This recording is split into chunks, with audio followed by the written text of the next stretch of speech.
Words at War.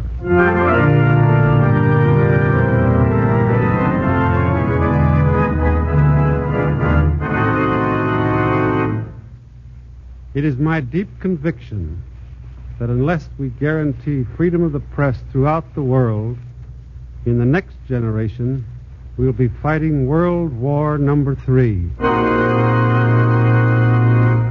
That was the voice, those are the words of Kent Cooper, author of the book we dramatize tonight, as the National Broadcasting Company, in cooperation with the Council on Books in Wartime, presents another of the most widely discussed programs in America, Words at War. Kent Cooper's book, Barriers Down, is the tragic story of monopoly of world news. You'll hear more from Kent Cooper himself later on in our program. But right now, let me tell you this. For the more than 30 years he's been with the AP, Mr. Cooper has been known to newsmen and editors as the fightingest American who ever tried to ensure world peace through the freeing of international news. He knows as well as any living man that one of the first steps on the long road toward war is the deliberate creation of prejudice between countries. His book, Barriers Down, reveals how international slander is spread. To begin with, not so long ago, this was the outside world's opinion of the USA. It is my belief, sir, that the people of America aspire only to the shallow dignity of the almighty dollar. You see, from Peru to China, from Greenland to South Africa, the world's press pictures this nation of ours as a sort of gigantic Wild West show, perpetually popping with machine gun fire, echoing with the clambeck histrionics of politicians, or soothing its jazz-shattered nerves with copious quantities of bathtub gin and marijuana cigarettes. Get sore? Sure, you can if you want to. But here's the tragic joker. Not only were they being prejudiced against the USA, but the press was prejudicing them against one another. The English? They're a race of shopkeepers. French? Why, they have the rapacity of a vulture. All of them, mein Herr, are decadent. The French are swine, and the British are stupid. The Poles are cattle, and the Russians are the devil's disciples. Silly, you say? Sure. But it caused 12 million men to die on the field of battle. Hey, how'd all this get to happen? Quite simply, my friend, stick around and I'll give you the lowdown. Mine is a tale of fostered prejudice and ignorance, of public opinion shaped and molded, of distortions and unvarnished lies manufactured behind the heavy doors of government ministries, of hate for their neighbors deliberately stirred in the minds and hearts of men. Mine is a tale of the monopoly of world news, of the rigid control of its free flow and circulation, a tale of the suppression of truth and the perversion of news and public press. It begins many years ago with the world, our world, divided up like a birthday cake between the 3 leading news agencies of Europe. Agencies, front and center. Report.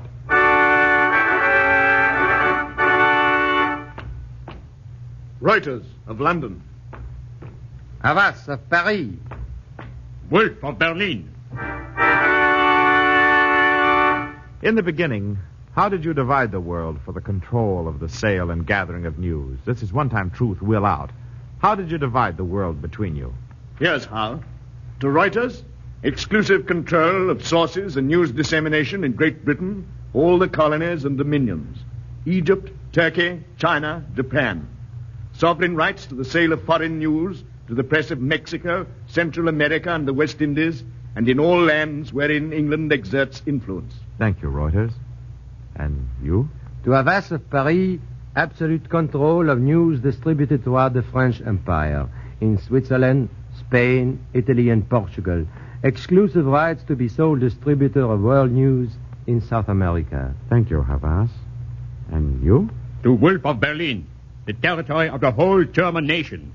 Sole agency for the transmission of foreign news to the subsidiary news agencies of Sweden, Norway, Scandinavia, the Imperial Russian Empire, Austria-Hungary, and the Balkans. Thank you. Now, just who gave you three permission to divide the world up between you? No one. We just arranged the thing between ourselves. How do you like that? The world, partitioned, shared, according to the best business procedures, by contract, each agreeing solemnly not to invade the domain of the other, going by the impressive title Alliance, better understood when called cartel. The world cut up with no crumbs left over, wrapped up and delivered. Delivered to whom? To the newspapers these agencies served? Not on your life, but delivered to the imperial demands and maneuvers of their respective governments. To say it more boldly, these agencies functioned as privately owned propaganda agencies for cutthroat international politicians. Mademoiselle, take this memo to the Havas News Agency. To Monsieur le Directeur, it is to the best interests of France that the United States be represented as a crude, uncultured nation to the people of South America. There it is. You see what I mean? And so, for years, through the channels Havas controlled, went news that was slanted, twisted, and colored towards their government's ends. Not only Havas, but each of these agencies poisoned the air between nations, created friction when friction was needed to attain national ends, allotting to themselves the power to decide what the people of each nation were to know of the people of any other nation, and in what shade that news was to be presented. And they did it by owning and controlling subsidiary news agencies throughout the world. Stephanie of Italy.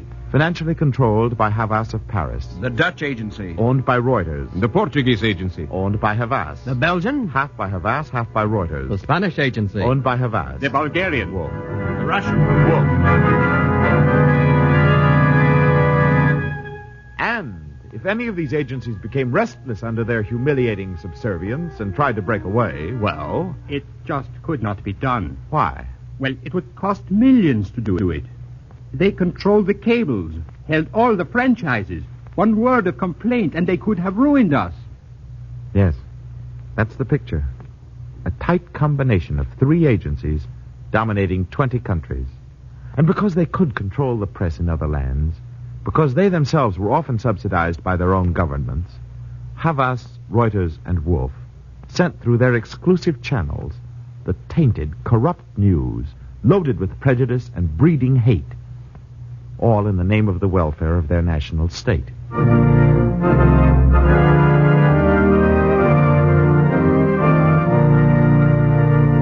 Havas, Reuters, and Wolf. You did a good job serving your governments. You helped to lay the groundwork for more than one bloody war. You can rest content. Your work was most effective. Gentlemen, step forward. Receive your medals of honor. To Havas of Paris, subsidized by the French government, exercising control over 1/3 of the world, for disseminating material hostile to the peace of the world, the Legion of Honor.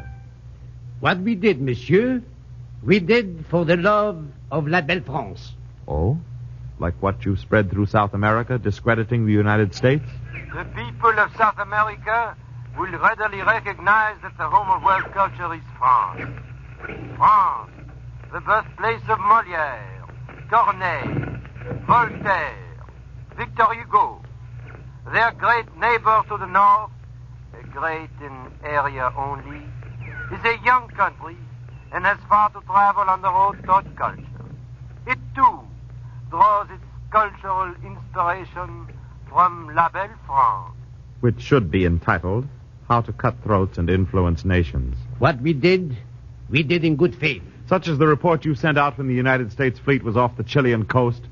Your slant then was that we intended to drop anchor in the harbor of Santiago without permission of the government, implying we were threatening Chilean independence. But we had no ulterior motives, monsieur. And the reports of Nazi pledges and promises you fed your own national press because it was to the interest of your government? Reports such as these? High official of the German government declared today that his country has only friendly intentions towards France. Frenchmen, he said, can depend upon and rest assured of German friendship. There is no cause for alarm. Yes, gentlemen of the Havas Agency, for that the dead thank you. For that assurance of Germany's friendship and others like it, French corpses will maintain their immortal calm. Their sons and daughters, their wives will all thank you, grateful for your deliberate withholding of vital news, for the lies made necessary by French policy of those years. It is the hands of the betrayed that present you with this medal.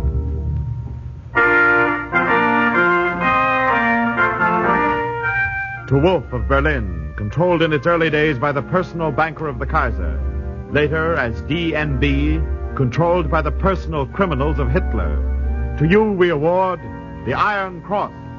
What we did for the greater glory of the fatherland. By disseminating anti-French, anti-English, anti-American, and anti-Russian propaganda throughout the Balkans and Germany. The state demanded certain procedures. We are Germans. The more the heart of the fatherland bleeds for the trials and tribulations that our Sudeten brothers suffer in Czechoslovakia. Born in a fate worse than slavery, we know their hearts cry out for help. We are not deaf to those cries, brothers. Be patient. We will come. Which procedure comes under the name of premeditated murder. We were patriots. To what? Your nation is murder's kingdom. Your patriotism, the loyalty of gunmen. Ah, but the Iron Cross grows heavy in my hand. And so, for the issuance of hate bulletins to your own national press, for the corruption and lies and animosity you spread through the Balkans, for your share in the deliberate assassination of peace, this Iron Cross, forged from the ruined spires and girders of smashed cities, from the gaping, tumbled homes of a multitude, sticky with the blood of martyred millions. And what shall we award to Britain's Reuters agency, king of them all in the old days, dominant leader of the world news cartel, trapped by its own blindness when it could have helped to prevent war? What shall we award you, gentlemen? The Legion of Honor and the Iron Cross? Or the bitterness of bombed English towns? The old Reuters is dead. What prejudices we circulated will be spread no more. But it was done. The damage was done. You sat upon the crossroads of international news, and through it you lulled your own nation as well as others into a false sense of security, when danger, like mythology's sword, hung by a thread above the world. You men of Reuters were more skillful than the rest, but your guiding principle was always the same. Shall I send out this story, sir? Does it promote British interests? Yes, sir. Very well, send it. Shall I send out this story, sir? Does it harm British interests? Well, it might be so interpreted, sir. Then kill it. But we do insist on keeping the record straight. It's true, you men of Reuters cleaned house in 1939. But by then it was too late. For by then, the world's most promising student of propaganda had learned all you news agency gents could teach him. This is what he had learned in his own words.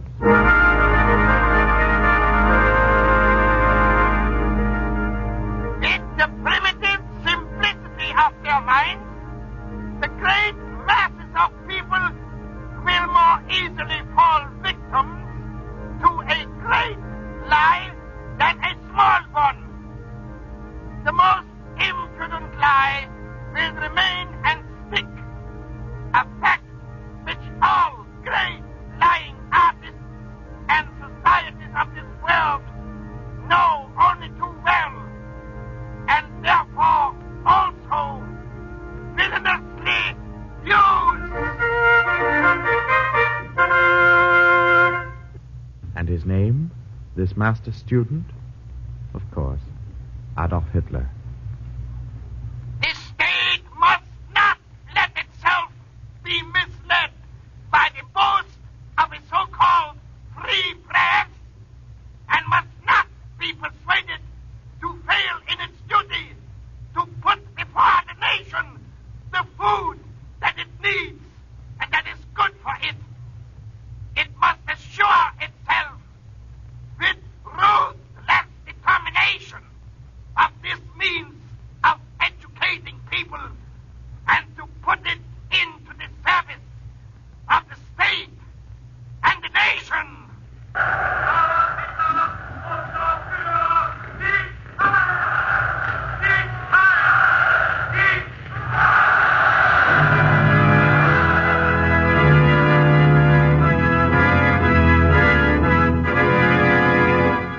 gentlemen of Reuters, Havas, Wolf, leave us face it, as we uneducated Americans are wont to say. You sowed a wind and reaped the whirlwind of hate, pillage, and fire.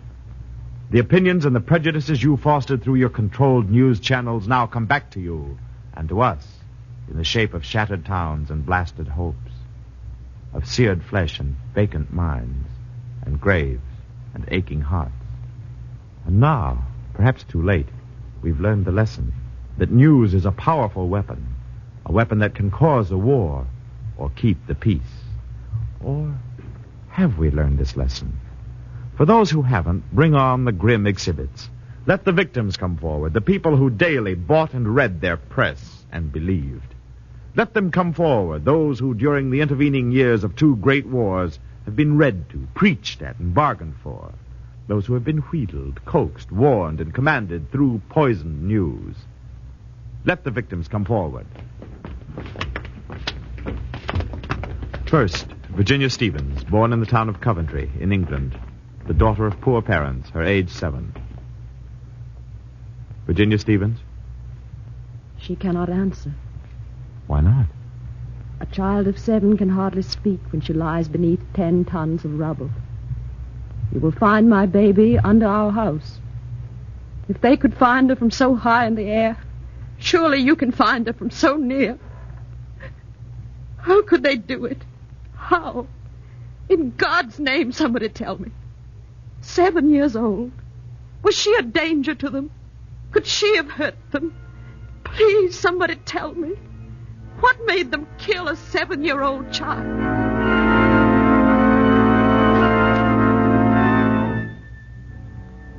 Their brutality made me a killer, too. I, a Polish teacher of fine arts named Peter Wojcik. How? Stormtroopers entered our street in Warsaw one night.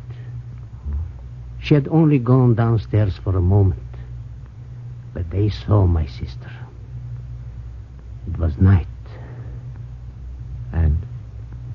Later, I heard her crying and whimpering on the stairs.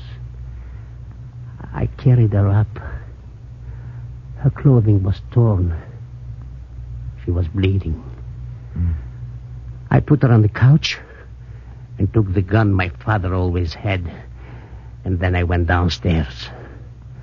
I don't remember how many times I fired at the stormtrooper. It was in the middle of the street, and I kept firing. My sister was only 15 years old. That's all. A child. 15 years. They're not human. Lies have made them into beasts.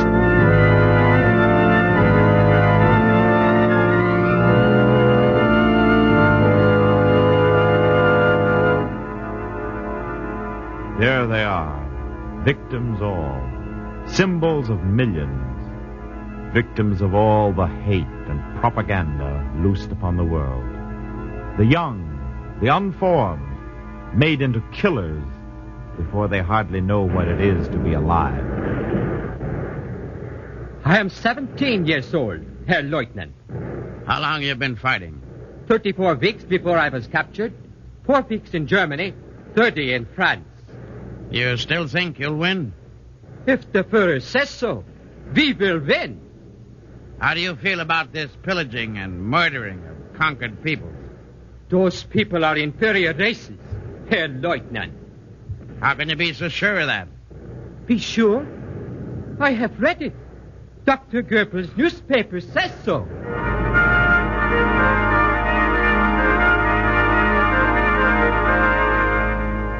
We must assure ourselves with ruthless determination of this means of educating the people.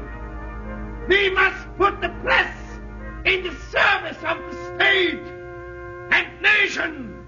Yes, Hitler knew what he was talking about. We saw his prophecy come to pass.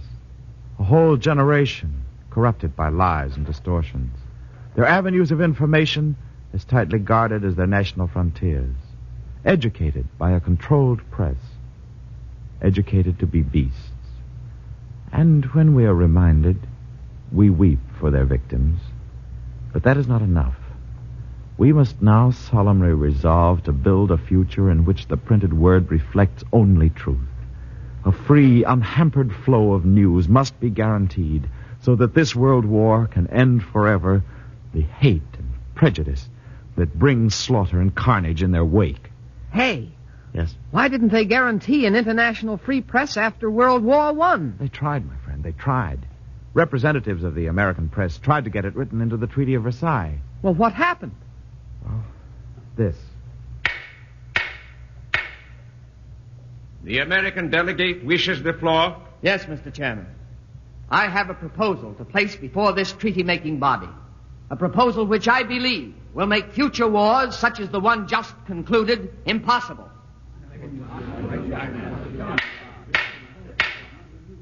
Will you please state your proposal, Mr. Delegate? Gentlemen, I propose that in the writing of this peace treaty, we include the principle of a free international press, guaranteeing the unhampered flow and transmission of news, and thus make the world's news serve the public good and not the powerful few. Stand by. Stand by, all you unborn generations. The moment is a delicate one, unexpected, unforeseen. The chairman worriedly eyes his neighbors. His free hand frets nervously at the green baize tablecloth. His gavel is poised in bewildered suspense. There's a dead, tense silence. And he's being rescued. Someone's come forward and is whispering in his ear.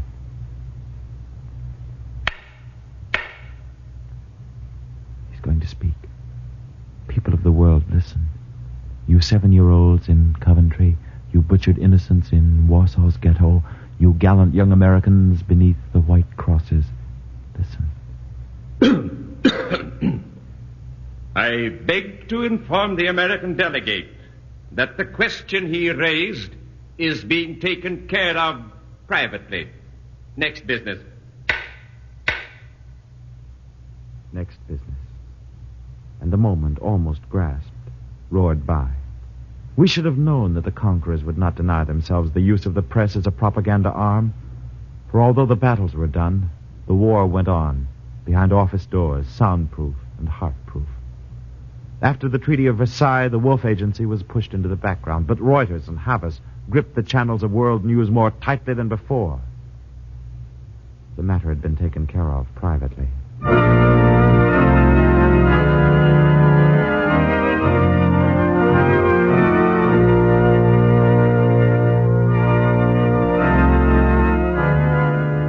We failed in 1919. We won the war, but lost the peace.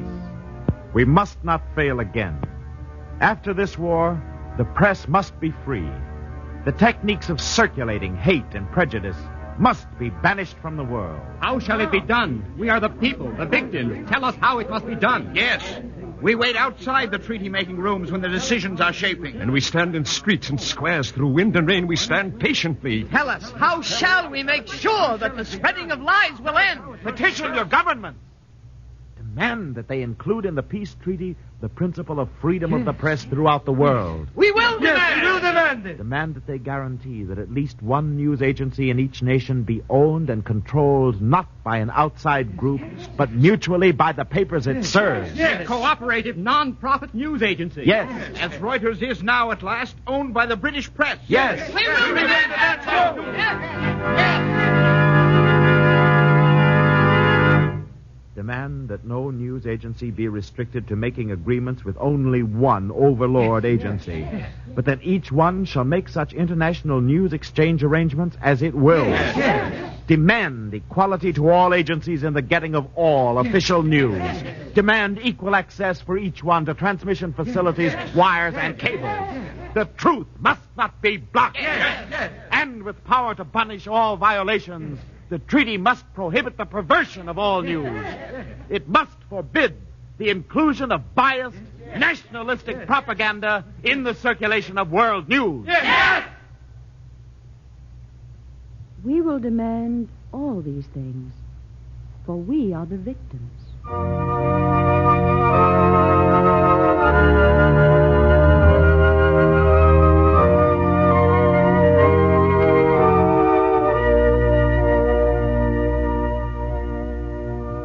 The brotherhood of man is not merely a martyr's dream. It's an objective to be fought for just as any town or railroad line. It's not impossible. It can be won. It can be made the enormous victory of this war by permitting international news to flow unhindered between the peoples of the earth like a clear, untainted river, by letting truth, so long wounded and weary, move in freedom through the world. Peace can be won and held. The slain and the crippled stand at our shoulders now. And like us, they will stand outside the treaty-making rooms, overflowing into the streets and avenues, a great multitude, united in their determination that there shall not be a World War III.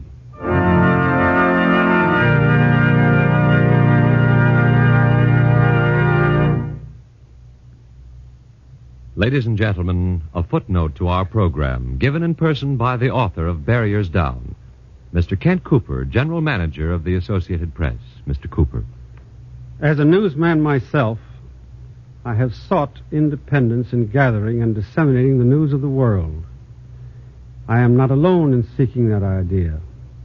The executives of the other American news agencies are in this fight heart and soul. So are all American newspaper and radio men. Together we shall demand that the peace treaty include a provision guaranteeing worldwide freedom of the press, but we need the help of all the millions of freedom-loving, war-hating people in the world. And so, tonight, I ask all of you listening in, will you please help us to strike down forever the barriers that stand in the way of worldwide freedom of the press, to strike down forever one of the greatest barriers to worldwide peace. Thank you. Thank you, Mr. Kent Cooper.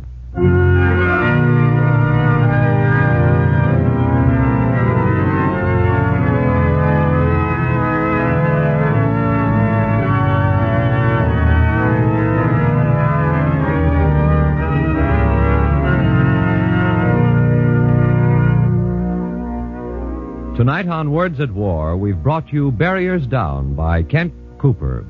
The radio dramatization was by Raphael Hayes. Barry Kroger was the narrator, and Mr. Cooper appeared in person. The music was arranged and played by William Meader, and the production was under the direction of Anton M. Leader.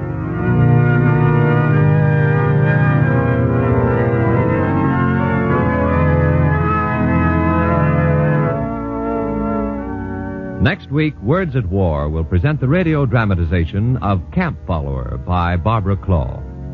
This series of programs is brought to you in cooperation with the Council on Books in Wartime by the National Broadcasting Company and the independent radio stations associated with the NBC network.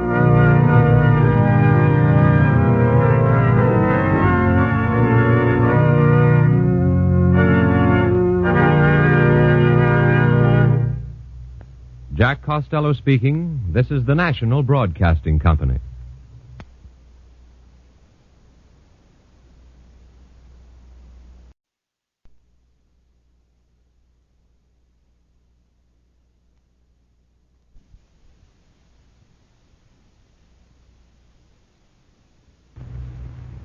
Words at War.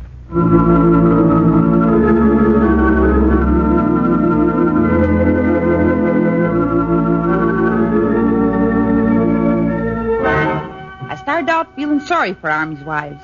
But if you could see what I've seen, if you could see what they've done in this town, they'll cheat you and leave you holding a bag every time. They're rotten, just plain rotten. I have no use for any one of them. They're nothing but camp followers.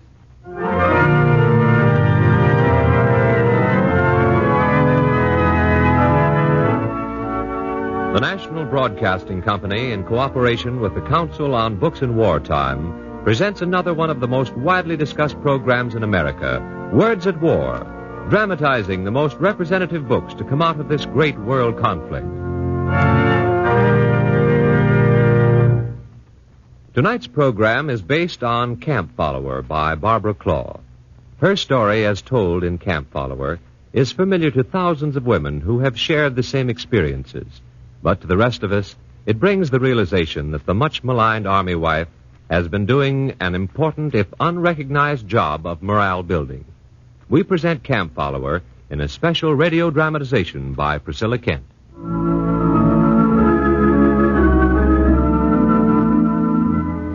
There are many kinds of camp followers. There is the stray dog who comes from nowhere to make his home close to an abundant Army mess hall. There is the merchant who moves his business into an Army camp town and trades his goods for the crisp bills and shiny silver the government pays to its soldiers. And there is the woman who camp follows, neither for money nor for food, but because, for the time being, she feels herself practically a part of the Army. The soldier's wife.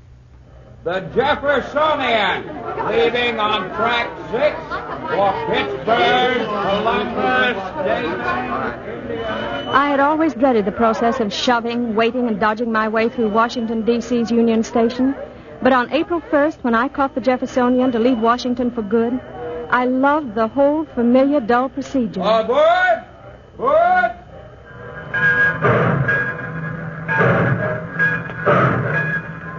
The train was full of soldiers carrying their small canvas bags, businessmen and women in flowery spring hats. I managed to find a seat next to a pretty but tired-looking girl. Have a piece of chewing gum? Well, thank you very much. This stuff's hard to get. My husband buys it for me at his PX. Is your husband in the Army, too? Mm-hmm. I'm on my way to join him now. Well, that's just what I'm doing. Isn't it exciting? Exciting? I guess it is. The first time.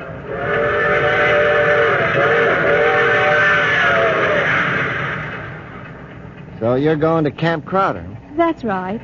You see, Spencer, that's my husband, is in the Signal Corps and... Crowder's a hole. What's he doing out there? Why, he's in radio school. Oh, that's okay. He'll get a good technical rating out of that. That's the best thing to get in this Army. Do you like the Army? Guys don't like the Army. They're just in it. It's all right for what it is. At least we get all the meat we want. Tell me something. Do you think it's a good idea for me to go out and live near my husband? What else? It's a wonderful break for a guy. Gee, I wish I had a wife. The Army'd be all right that way. St.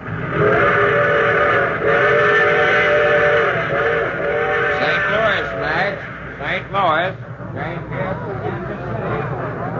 We got into St. Louis just in time for me to board my train for Kansas City.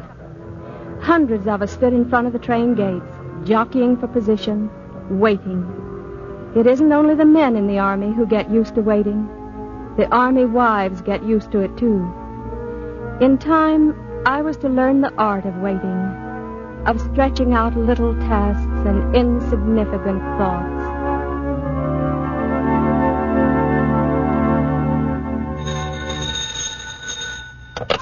Hello, Joplin Hotel. No, we have no rooms. I'm very sorry, madam, I can do nothing for you. We're completely filled.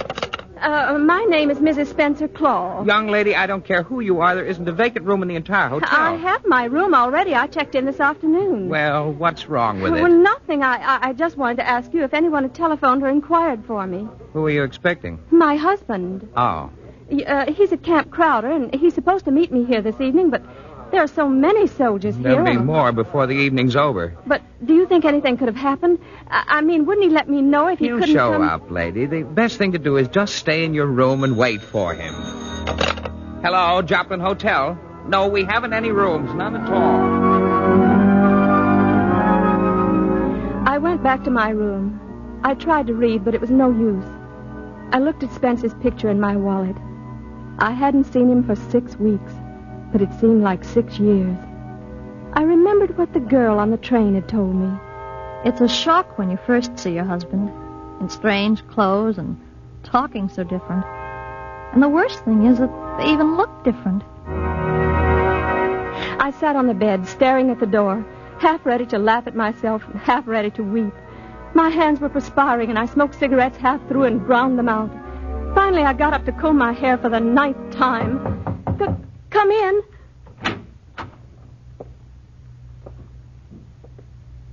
Hello, Bobby. Spence. Oh, Spence.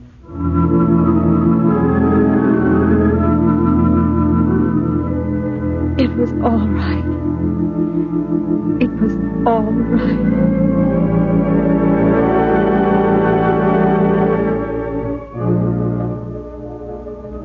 That Monday morning, my life as a camp follower got underway. The bus from Joplin landed me in Neosho, and I began hunting for a room. And now, this cabin here is one of my very nicest. We just remodeled it, too. Careful of that wet paint. What? It's really charming. And Venetian blinds. I just got them up. They make it pretty, don't they? They're mighty hard to get nowadays. But, is this all the furniture there is? The bed, the chair, and the gas heater? That's right. What do you expect? Well, could I see the closet? As a matter of fact, we haven't got around to putting the closet in this cabin yet. It's cute, ain't it? Yes, it is. What do you charge? Well, I used to charge $16 a week for this one. But now with the Venetian blinds, I'll have to charge $17. 4 sevens are 28, 4 times 1. Well, that's $68 a month. But that's more than we paid for a whole apartment in Washington. Maybe it is, dearie. But this is much closer to Camp Crowder. I just couldn't afford it.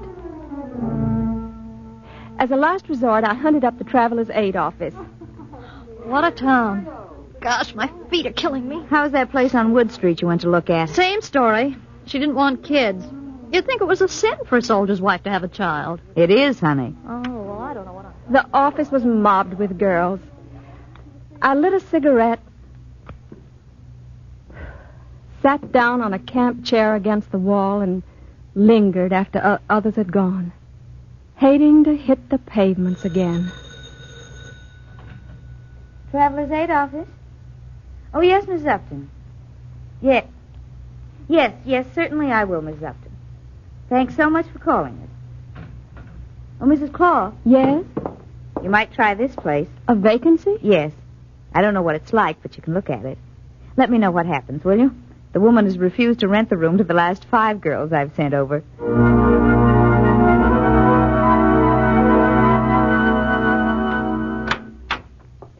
How do you do?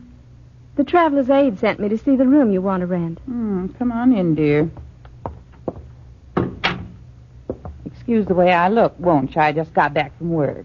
Where do you come from? New York. Oh, really? Well, what do you think of Neosho? Well, I really haven't seen much except the square and a few of the residential blocks. Well, you've seen it all. That's Neosho. That's the whole town. We ourselves aren't natives, of course. We come from St. Louis, but Mr. Upton's in a business down here. He owns one of them military stores over by the square. Oh, yes, I noticed them. I'm a sales lady in one of them. Oh, it's a terrible mess, this town. All these soldiers.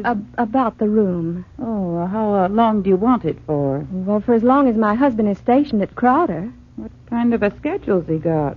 Well, he'll be coming here every evening that he can, but he won't be able to sleep over except on Saturday night. Well, I'll show you the room. It isn't much, but the girls always seem to like it.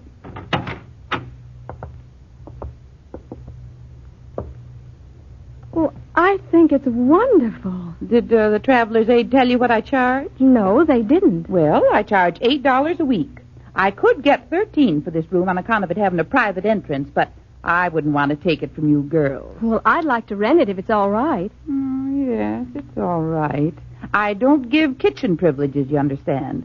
Of course, coffee in the morning, that's all right. And if you want to keep milk or beer in the icebox, well, that's all right, too. But no cooking. I just can't have it. Oh, I understand, Mrs. Upton. Would you like me to pay now?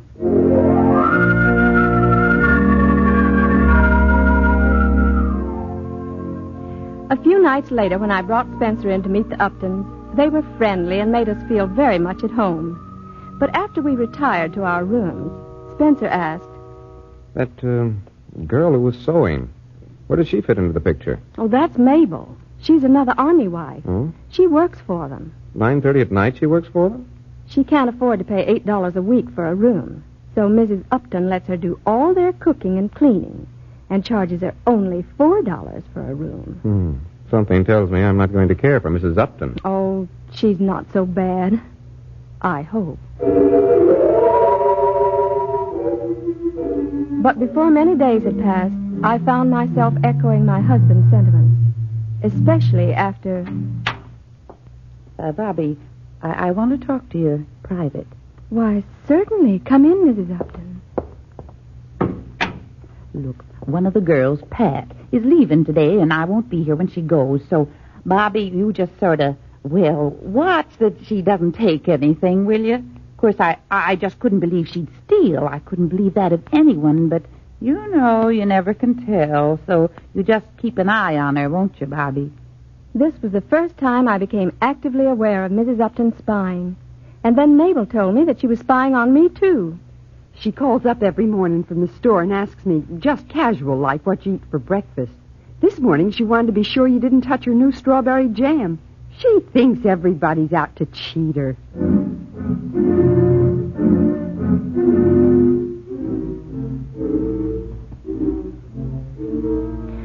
On Easter Sunday, the Uptons went to visit relatives in another town. When I woke about noon, Spencer was still asleep, and I realized it was too late to get breakfast. From our window, I could see soldiers and their wives filing into a small grocery store across the street, and the temptation was too much. I got Mabel, and the two of us visited that grocery store. A half hour later... Hey, Bobby, what goes on here? Why did Mrs. Upton give you permission to cook? She didn't. Well, suppose she finds out. Don't worry, she won't. She'll never get a word out of me. Well, in that case, what are we waiting for?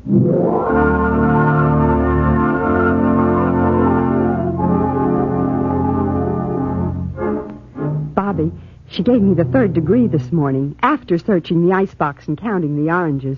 But don't worry, I didn't spill any beans. Oh, this is all too ridiculous, Mabel. I'm going to tell her the truth. I went down to the store where Mrs. Upton worked to talk to her, and incidentally to pay the rent for the next week. No, Bobby, you keep your money. Mr. Upton was going to tell you about it tonight, but we've decided we need your room for ourselves. Mrs. Upton, if this has anything to do with Sunday, I'd like to tell you just what happened. I don't want to hear anything about it. It doesn't matter what happened. I'd just like to tell you that I've gotten a good picture of your character, of the kind of girl you really are, and I'm sure you'll be happier living somewhere else.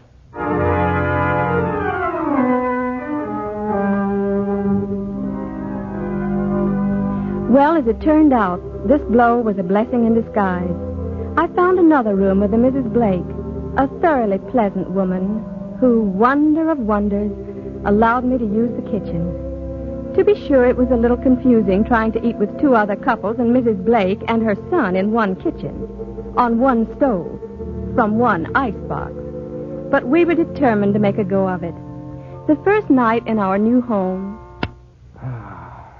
Oh, this is more like it. Light one for me, too, darling. Here, take this one. Thanks. I wish Mrs. Upton could have seen us in that kitchen tonight. Oh, the old harpy. Just think, Spence. Eating a home-cooked dinner every night from now on. Mm-hmm. Maybe now you'll gain back some of those 10 pounds you dropped. Well, don't worry about me. I'll thrive. Now that we're living like a properly married couple again. Mm-hmm. What's proper about being torn apart at 10 o'clock every night? That's the one thing that really gets me down. Darling, can't anything be done about it? Well, I've asked for permission to live off the post. Heaven knows when or if they'll give it to me. Did you tell them how good it would be for your morale? No, I merely pointed out how much better I could sleep if I didn't have snores on both sides of me. Oh, fine. So that's all it means to you. That's all it means.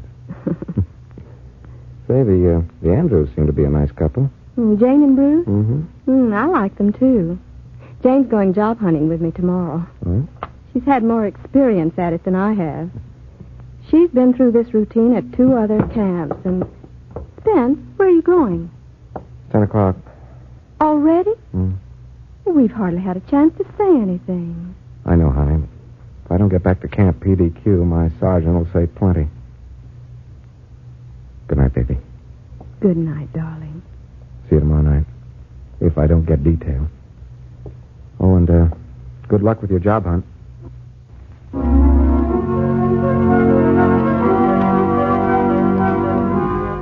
Well, young ladies, I think we might be able to use you. How long are you planning to be in these parts? For as long as our husbands are stationed at Crowder. That's right. In that case, I'm afraid we can't offer you anything. But you just said We can't take on anyone who will leave without notice because their husband's being transferred elsewhere.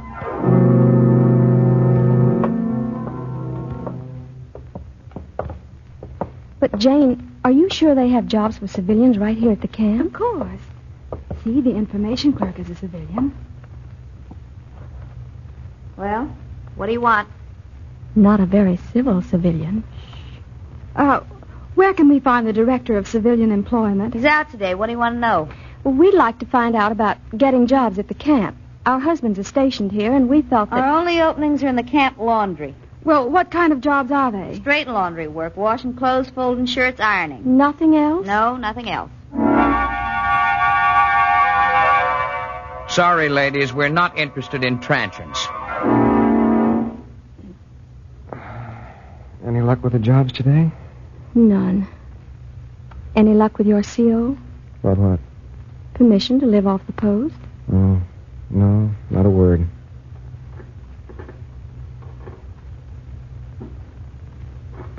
Spence?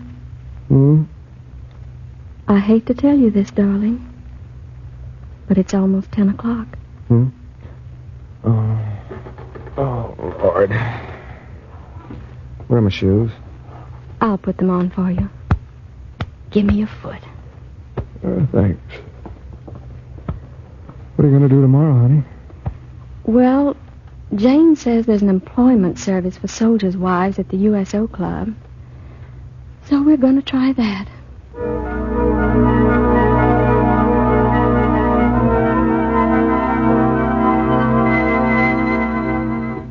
Yes, girls, there are jobs to be had in Neosha. Well, we're certainly glad to hear that. Of course, most of it's night work. That's when all the stores need sales help because of the soldier trade. But, Mrs. Potter, the evening is the only time when our husbands get in from camp. It's our only chance to see them. That's why we're out here. Well, I don't suppose you'd be interested in housework. I'm afraid not. How about volunteer work? Oh, yes, anything really useful. Well, I'm going to let you in on an important secret. We are going to start a nurse's aid course. Oh, I'd like to sign for that right away. Well, so would I. The classes will be held in Joplin. Transportation will be arranged to and from the hospital there. Of course, you'll have to undergo a very rigorous physical examination. But those nurses' aid uniforms are so cute. I really think it's worth it, don't you? Well, now, let's see. Here are 2 application blanks. Thank you. Thank you, Mrs. Potter. And now about your medical examinations. Do you have doctors here in town? Well, no. In that case, suppose you go and see Dr. Reed. I'll call him right up and make appointments for tomorrow.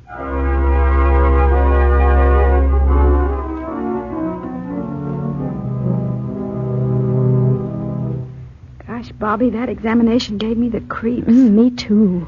I've had the same kind before, but that nasty little nurse and that bored doctor, they made me feel unclean. Well, I suppose we can't expect them to treat us as nicely as our own doctors. Jane, what's the matter with your arm? It hurts. And Dr. Reed poked that needle into it 5 times before he got any blood. I suppose he got a bad impression of me because I cried. Oh, don't be childish. Bobby, how soon do you think we'll hear from Mrs. Potter? Oh, any day. The course starts next week.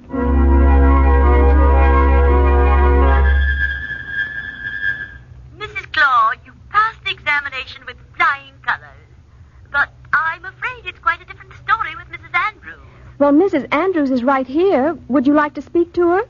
Oh, I couldn't discuss it over the telephone. If she'll come down to my office, I'll talk to her. At Jane's request, I went with her. I sat nervously in the anteroom, waiting for her to come out of Mrs. Potter's office. When she did, her face was blank. Well, Jane, what's the story? There's something wrong with me. I can't take the course. You mean because you cried in the doctor's office? No. It's physical. Oh, Bobby. Janie. Janie, dear, please. Dr. Reed's nurse was in there with Mrs. Potter. She says the blood test just came back today, and they showed it. Oh, Bobby, it's too horrible. They must be crazy. I told the nurse it was impossible, but she just smiled. Bobby, this will break Bruce's heart. That nurse is a darn fool. Jane, you've got to go to another doctor right away. I made an appointment for her with the best doctor in town. She came back just when Pat, the other Army wife who lived at Mrs. Blake's, and I were getting dinner ready for our husbands. I don't want to cook without you, baby. Well, Jane, what did he say? He doesn't see any signs, but he can't tell. He's got to wait for the test to be developed. Hey, whose potatoes are these? Oh, they're mine, Pat. What are they all doing on my side of the kitchen table? Oh, I'd better start fixing Bruce's dinner, too. Hello, girls. All in the kitchen at the same time? What's happened to your shift system? Oh, I guess it's my fault, Mrs. Blake. I had an appointment. I'm later than usual. And I'm earlier than usual. Well, it's a hot night, so take it easy. Say, Jane, when are you all going to be finished with that paring knife? Pat, aren't those beans of yours ever going to be cooked? Whose roast is this in the oven? Jane, you're squashing my tomatoes. Hey, something's boiling over. Oh, it must be my... Oh, watch out. I'm sorry, girls, but after what's happened tonight, I'm afraid I can't allow you to use the kitchen anymore. It's all my fault. I wish I were dead. Jane ran to her room, and I didn't see her for 2 days. Her husband came and went without speaking to anyone, and I began to be worried. Then one afternoon, Jane came to find me. Bobby, I've just been to see Dr. Raymond. He says everything's all right. Oh, I'm so glad, Janie. It was that silly little nurse in the first doctor's office. She got the slides mixed up. Dr. Raymond is so mad he can hardly control himself. Imagine, Bobby, I'm perfectly all right. I knew you were all along. You little idiot. And Dr. Raymond telephoned Mrs. Potter and explained everything. Bobby, let's go right down and see her.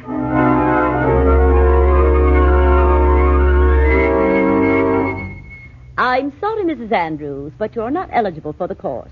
I told you that before. But, Mrs. Potter, those tests were wrong. There was some mistake. Dr. Raymond told you about it. Our medical board has already met and selected the candidates. But you don't want that decision to be based on incorrect information, do you? I'm afraid it's all settled, Mrs. Claw. There's nothing more to say about it. But that's unfair. Here's a girl who wants to do something useful. A girl who has gone through sheer purgatory because of an inexcusable mistake, and we are the ones who are running the course, not you, Mrs. Claw. But Mrs. Potter... It's all right, Bobby. At least you'll be taking the course. I'm afraid not. What? Mrs. Potter, you yourself told me I passed the examination with flying colors. Unfortunately, we can find only one car to make the trip to and from Joplin every day.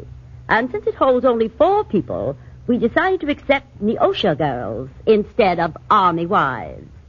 I'm sure you'll understand.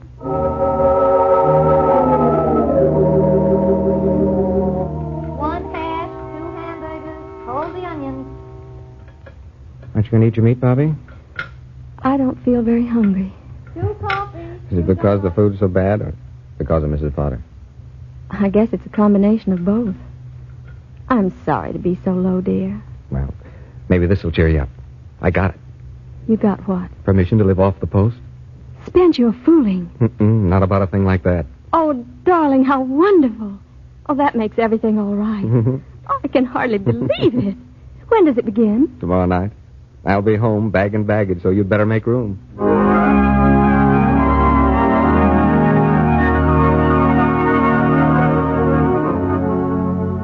Okay, Bobby, I put all your things in the bottom drawer. Oh, thanks, Janie. Bobby, you're so lucky.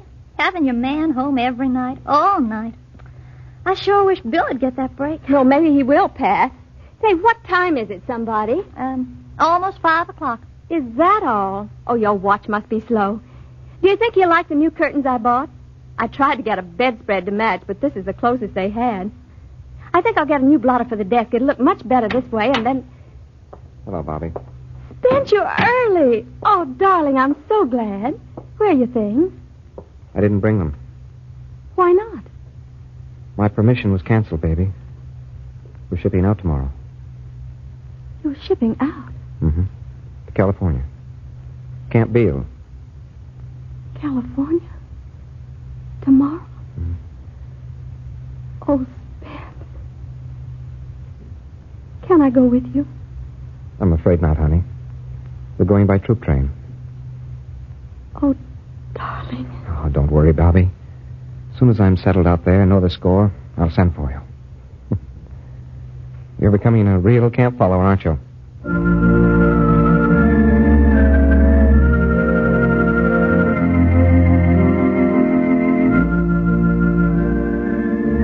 Spence shipped out early the next morning, and 10 days later, I, too, was on my way to Camp Beale.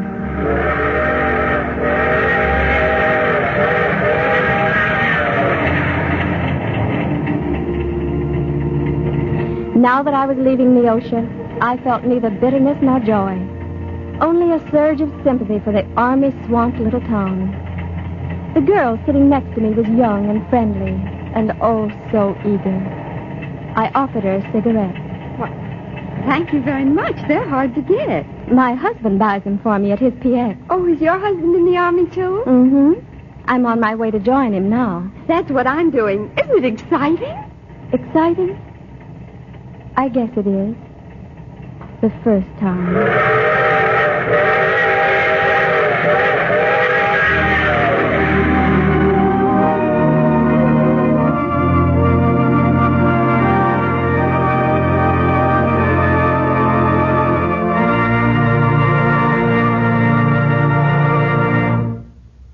Tonight on Words at War, we've brought you Camp Follower by Barbara Claw. The special radio treatment was by Priscilla Kent, and Marjorie Quayle was heard as Barbara Claw. The music was arranged and played by William Meader, and the production was under the direction of Anton M. Leader.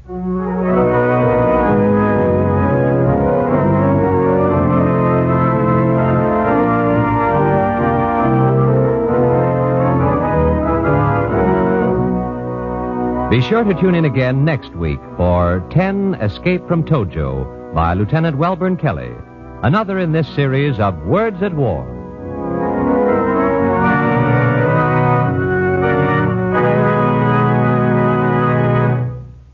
Jack Costello speaking. This is the National Broadcasting Company.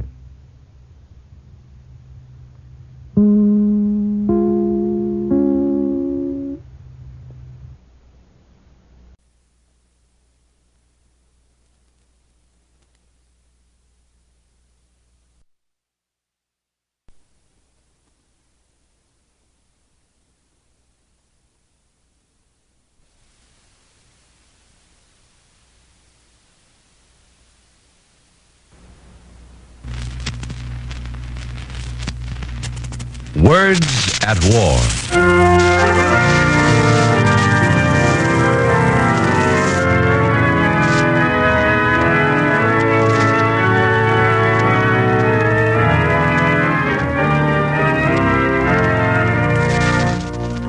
The National Broadcasting Company, in cooperation with the Council on Books in Wartime, presents another in this significant program series, Words at War. Dramatizations of the most representative books to come out of this great world conflict. Tonight, it's The Guys on the Ground by Captain Alfred Friendly. This is a tremendously heartening book, a grand tribute to the men of the Air Force who rarely, if ever, leave terra firma, whose job, in a word, is to furnish and fix. Sounds rather humdrum, doesn't it? But wait.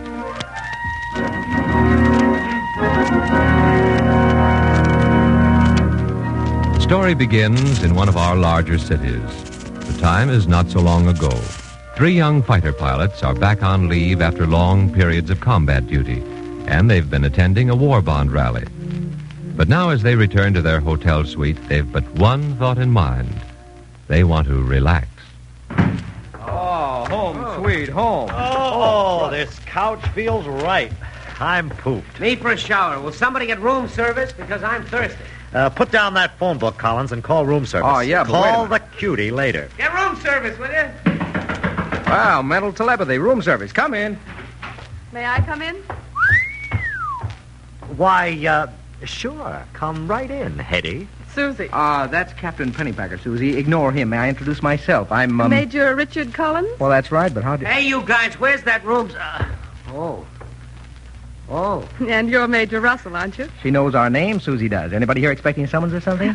I'm no legal beagle, just a newspaper reporter. Oh. I see. Is that so? Covered the Bond rally, and, well, I thought I'd come up here and sort of get an exclusive story. You mean about all the thrilling battles we were in, huh? And how it feels to shoot down an enemy plane. Like kind of, this is the stuff of which American heroes are made and so forth? Something to clip out and send to the folks back home. What do you say? What do you say, boys? What do you say? Sit down, Susie. Thank you. Well, here I am. Pencil, notebook. Shoot. You want a good story? I mean a good story. Sure. Dick, tell her about the Coffin. You mean the plane down at the Bond rally? That's right. That's her name, the Coffin. You know, like when you cough. She flew 50 missions before being sent on this Bond tour routine. Go on, Dick. Sounds all right. Well, I flew her over 20 missions myself before I was transferred. And after that, she went on to 50 missions. But before that... Martin, B26, 117858. Well, what's wrong with her, Collins? I can't say, sir. Then why do you want another ship? Well, all I know is she doesn't handle right. The engines don't function properly, and the controls are awkward. Nothing you can put your finger on, sir, but she's been that way ever since I got her a week ago. I understand a number of crews have had the same experience with her and have managed to get rid of her. Transferred, sir. Funny business. The mechanics can't find a thing wrong with her. Where is she now? Outside on the airstrip, sir. I think I'll try her myself just to see... I wouldn't do that. Not if I were the CO, sir. So you think she's jinxed, huh, Collins? I certainly do, sir. Then she can be de-jinxed. Let's go. Oh, but, sir, I said come along, Major. Yes, sir. This particular ship has still to fly her first mission, I understand. She's due to fly it today. Under your command, huh? I sincerely hope not, sir. I'd prefer some other ship, any other ship. But if the mechanics can't find anything wrong with her, the trouble must be imaginary, which I propose to prove this morning. Yes, sir. There she is. Looks like any other B-26 to me. What's wrong, Major? I believe you're actually pale. Why, I know you'll think I'm foolish or something, but I'd appreciate it more than you realize if you'd reconsider your intention of flying that ship. Let me remind you, Major, that superstition cannot be given the status of a legitimate factor in warfare. It isn't superstition, sir. It's just a jinx, eh? Come on. Here we are. Let's climb in. Well, I'll be... Hey, look at her nose. Look at her nose, sir. Her nose? What about... Well, seems as though 117858's got herself a name. The Coffin. The Coffin. Under a death's head. An artistic little job. That does it. Does what, Major? That does it. Yes, sir, the Coffin. Well, I'll fly her now, sir. Why? Well, you see, having a name like that, well, it de-jinxes her. I see. Do I? You mean that when a ship acquires a name that's funny in a gruesome sort of way, she changes from a jinxed ship into a lucky one? Yes, sir, something like that. And then all's well, and I can go back to my work, Major? Yes, sir. Thank you. I'll go now. Sir. Major. What are you? I'm in charge of servicing this ship, sir. Can I do anything for you, sir? Now, wait a minute. You were listening into my conversation with the CO. Me? Oh, no, sir. Say, how long have you been in charge of this, of the Coffin? Well, since the first day we got her, sir. Major, there ain't a thing wrong with her. I know she's been getting a brush off from all you combat guys, but I've been over her 100 times, and she's a sweetheart. You think she's okay, then, huh? You bet, sir. Oh, by the way, when I brought her down last night on our instrument test, she didn't have a name. Now, you wouldn't happen to know who gave her that name, would you? And who might have painted it on her nose last night? Oh, no, sir. No? Couldn't say. But if you ask me, it ain't a bad name at all. Speaking plain out, sir. Don't you think it's pretty good? I think it's terrific. Yeah, ain't it? What's your name? Joe. Okay, Joe.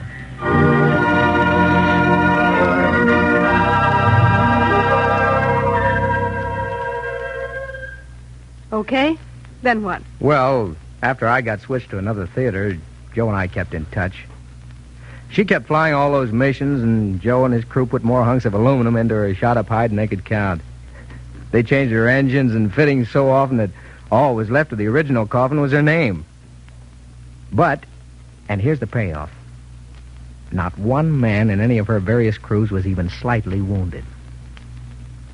Well, on her 50th and final mission. Hey, Joe, listen. Somebody's coming in.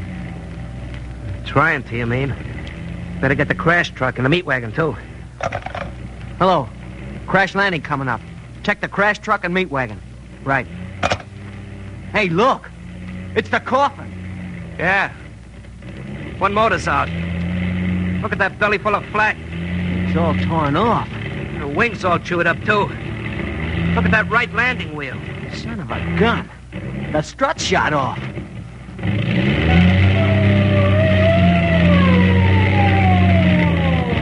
Oh, why didn't they bail out? Here she comes. I don't want to see it.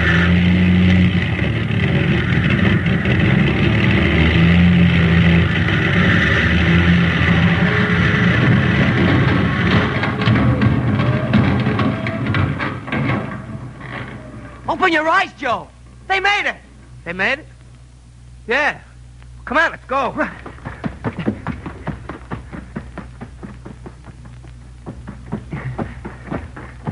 Hey, you guys in there. Okay, Joe. Not a scratch on anybody. Everybody alive but the coffin. Yeah. The coffin's ready for the scrap heap this time. 50 missions. Count 'em. No, sir, they ain't burying the coffin, nobody. We'll put it together again. She's got more lives than a barrel of pussycats. We'll put it together again, and she'll fly.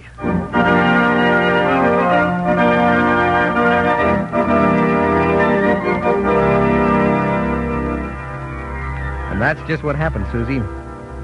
Joe and his guys put her together again. That's why she's making this Bond tour we're on.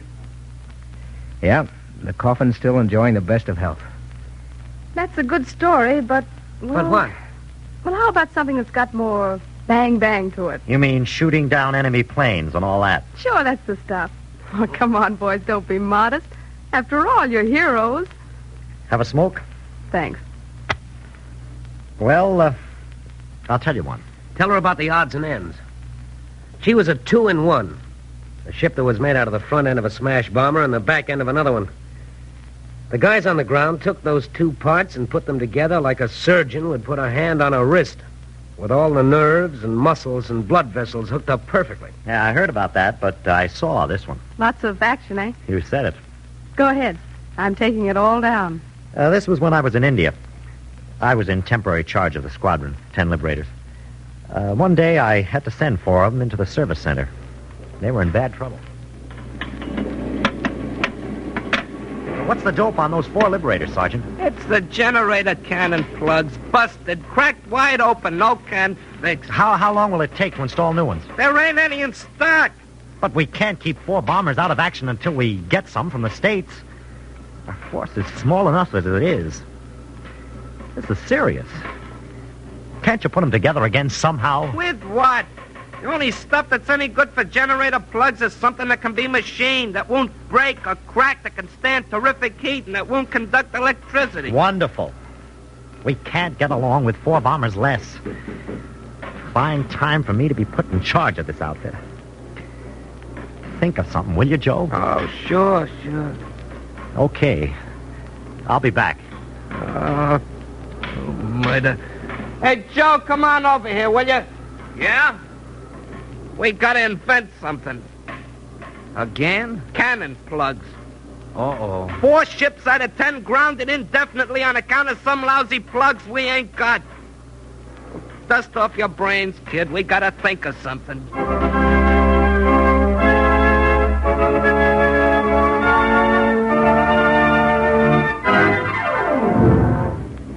That's no good. Anybody knows you can't graft rubber onto composition stuff. I know it's up. I hate to get tough about this, Joe, but unless we get those 4 bombers back in the air, we're gonna lose most of the other 6.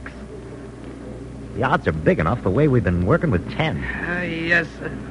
We looked everywhere, but there ain't a thing around that's right for generator plugs. But I can't send bombers into action unable to fire their guns, can I? You're asking me to work a miracle, Captain, and I don't know how. Well... We'll keep at it. Okay. I'll be back. Come on, Joe. What? You forgot to eat dinner. Oh, nuts. No eat, no can work. Now, come on. Oh, what a war. Generator plugs. What do they think I am, anyway? Expect me to pull miracles. Look at that road. Think by this time they'd get horses to pull their go-karts instead of them clumsy buffaloes. Look at them clod-hopping animals. Such intelligent faces. Their horns look plenty sharp, don't they? Horns. I wonder. Horns. I got it. Huh? Come on, Joe. We're buying buffalo horns.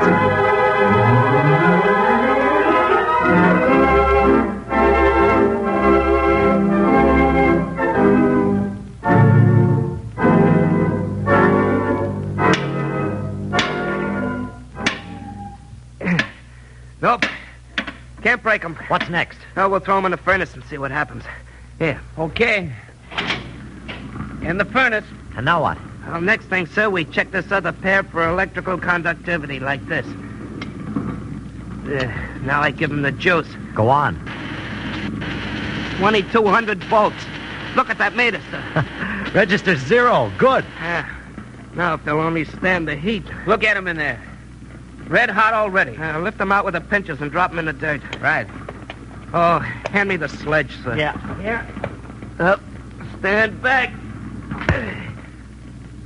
Look. Yeah. Not even a splinter. You did it, guys.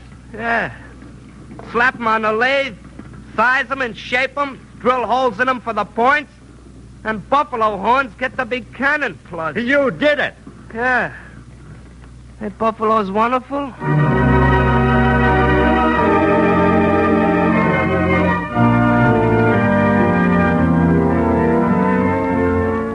This is Words at War, presenting tonight a graphic answer to those people who say that we Americans have lost our old pioneer skills, that 3 generations of the machine have weaned us from our handicraft ability.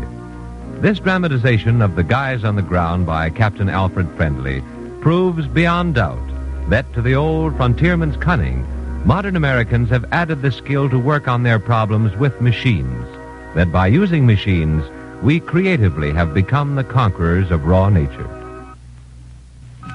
Now back to Major Russell, Captain Pennypacker, and Major Collins.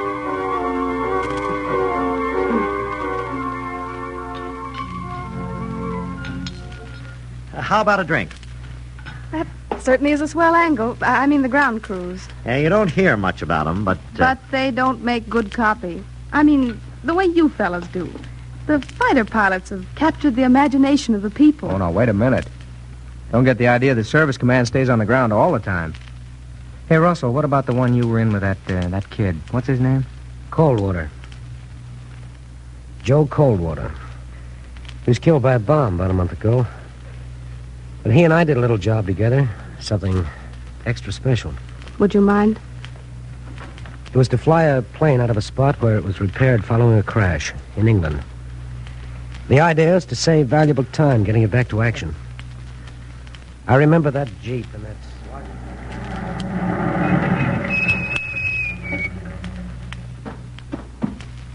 You boys, Russell and Coldwater? Yes, sir.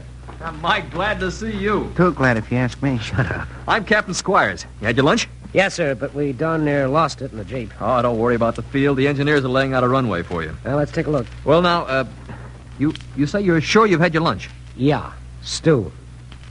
Now, about that runway. How about some cold beer? No, we don't want it. Did you say cold beer? Where? Just around this little bend. Come on. You know, to be perfectly honest about it, we're not too enthusiastic about that runway. The footing's very soft, and we've had to chop through a hill. Well, what the heck, if we have to haul her away by tractor, we will. You guys are supposed to be good at these trick takeoffs, but I don't want you to be too good. Yeah, that's what my girl told me. In here. They got an icebox. Oh, the civilians here are wonderful. We get 2 cases a day from the village pub. Goodwill gesture. Been here long? About 22 cases. Oh, I see. Here you are. Mm-hmm. And here's looking at you. Luck. Oh, that was all right. Yeah. Nice and cold. Now, here's the layout. The engineers have just about cleared 3,100 feet. Not too good, but not so bad either. Depending on the ground. We've been pounding it, trying to harden it up.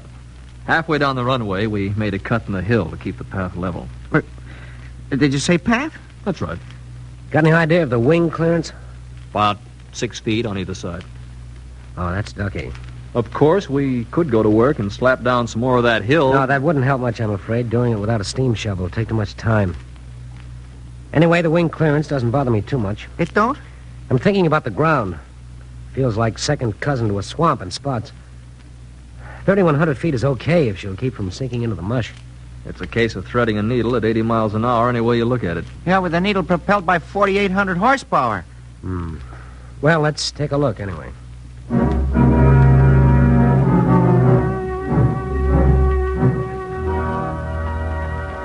Well, Joe, what do you say? You want to try it? Why ask me? You're the guy at the controls. I only sit with you. I depend on you. You're the only guy that knows this ship. You want to look that strip over again? What for? Okay, I'll send for the tractor. We'll haul her to town, put her on a flat car, and call it the best we could do. Personally, I don't blame you one bit. Wait a minute. Joe, she's stripped of all unnecessary weight, and, You're going to do it? Not on my own, Joe. I need you. Oh, I see what you mean. Well, say, Captain Squires. Yes? How about us borrowing a couple of bottles of beer? We're going to be awful thirsty up there. Sure thing. Okay, Joe.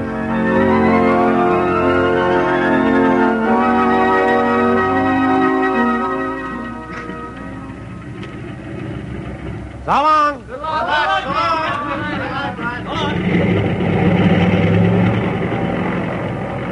Now we're moving. Easy, baby. What's her name again? Stella. Come on, Stella, give. Here we come to that big bad hill. Show it your skirts, baby. Atta girl.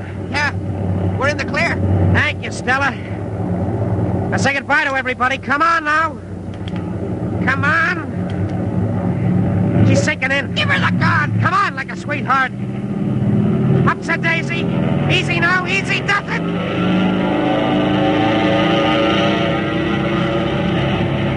She made it.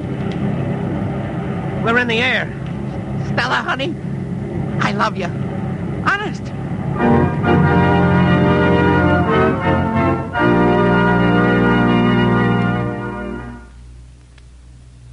I think I'm beginning to get the point. I'm up here on a story about fighter pilots. What I'm getting from you fellas is the story behind you. The story below us, you mean? Yeah, the kids doing all that dirty and tedious work that keeps us in the air.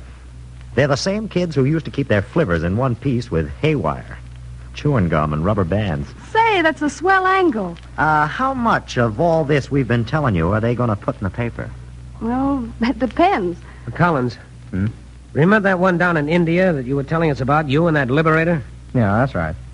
Listen to this one, Susie, if you're looking for something sensational. Go on, Dick. Well, it's not about me. I just happen to be the pilot. I flew a B-24 supporting the British campaign in Burma. Well, coming back to the British fighter aerodrome, we caught hell from the Japs. They came back through the clouds with one engine out. And breaking through the overcast, we found ourselves over a Jap airfield. Well, they opened up with everything they had. They'd caught us for fair. We stumbled on a few miles and landed on the British field. It was too close to the front lines for any big ship to stay, and we couldn't move without extensive repairs, so we put in a call for assistance. It flowed back to a China, Burma, India command center in Bengal province. Technical Sergeant Duke reporting, sir. Oh, yes. One of our B-24s is shot down near a Jap airfield over at Akyab. We want that plane. Yes, sir. It's a rush job under combat conditions. Yes, sir? Take 5 mechanics, a replacement engine, and the necessary tools, and load them into a transport. When can you take off, Rakyab? We'll be in the air in less than 2 hours. And thank you, sir.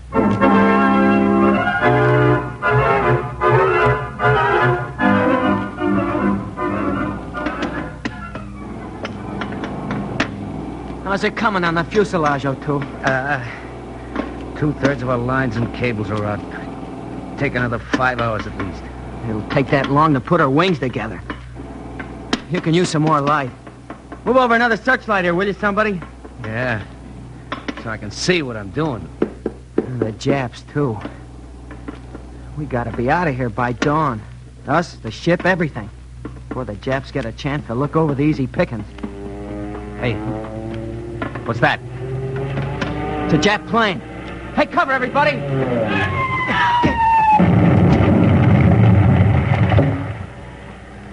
I knew it. Is that you, Duke? Oh, Major Collins.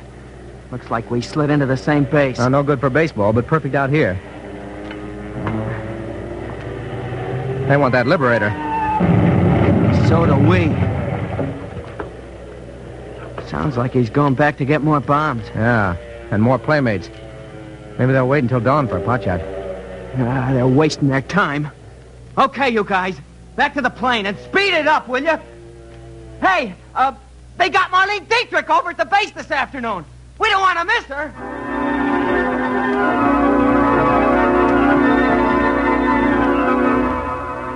It was an enormous job.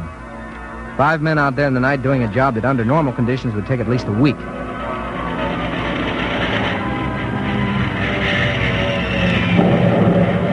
And they had only a few hours to dawn. The Japs came over time and again, at least 3 more times. Well, the guys would scramble for cover until the Japs went away, and what got them sore wasn't the bombs as much as the wasted time. Duke had them hopped up about Marlene Dietrich. The crew worked to a point of, well, I guess you'd call it physical collapse. Come on with that engine, will you, O'Toole? We ain't got all day. Think of Dietrich, O'Toole. Luscious, gorgeous. I should kill myself just to see her. What'd she ever do for me? Funny guy, ain't you? Yeah. My girl says I'm full of jokes. You know what? What? Give me that other wrench. When she says I'm full of jokes, I never know, does she mean it? Or is she kidding? What's your opinion, Sarge? I mean, from the heart. Go on back to work. What for? Because if you don't, we'll all get our pants knocked off. What's so funny? O'Toole! No, sir, you don't have to use that tone of voice to me because O'Toole is not cracking under the strain. O'Toole is finished with the motor. So tell the Major can tune her up now. Atta boy. Major! Hey, Major!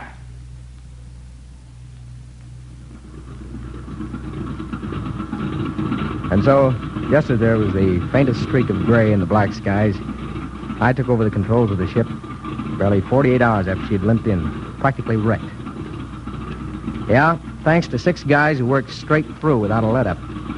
The ship had a new engine, airworthy wings, and foolproof controls. A new lease on her fighting life. Yeah, she sounded like the swingiest jazz band in the world. Duke came over to say goodbye. Good luck, Major. Thanks. I'll never forget you guys. Major, an enemy plane coming down to get you. Take off! Take off!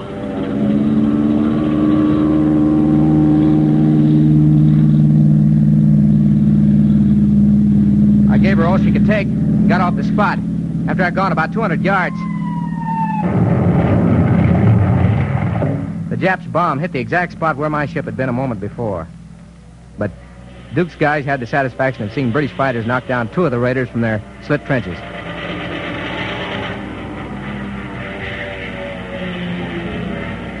Hey, Duke. What? You were kidding about Dietrich being over to the base today, weren't you? Yeah. It was just a gag. Yeah. That's what I like about this war. It's full of jokes. On the Japs.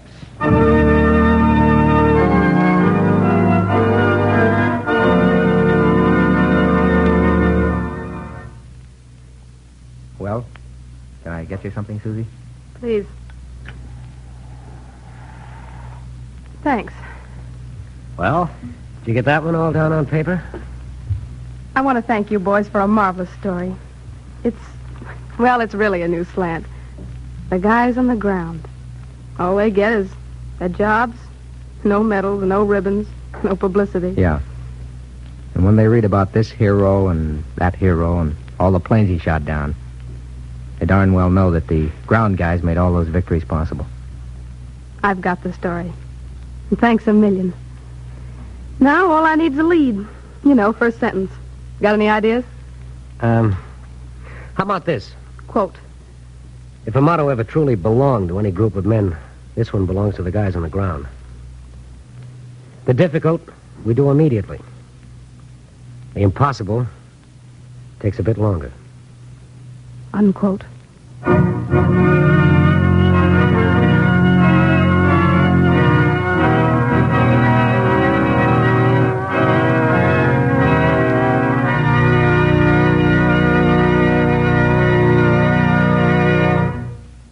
Tonight on Words at War, we've brought you Guys on the Ground by Captain Alfred Friendly.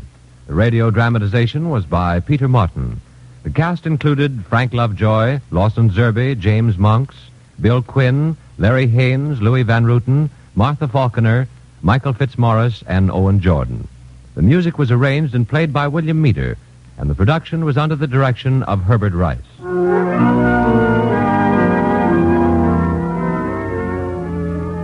Next week, Words at War will present the radio dramatization of You, Your Children by Marie Serkin. This series of programs is brought to you in cooperation with the Council on Books in Wartime by the National Broadcasting Company and the independent radio stations associated with the NBC network.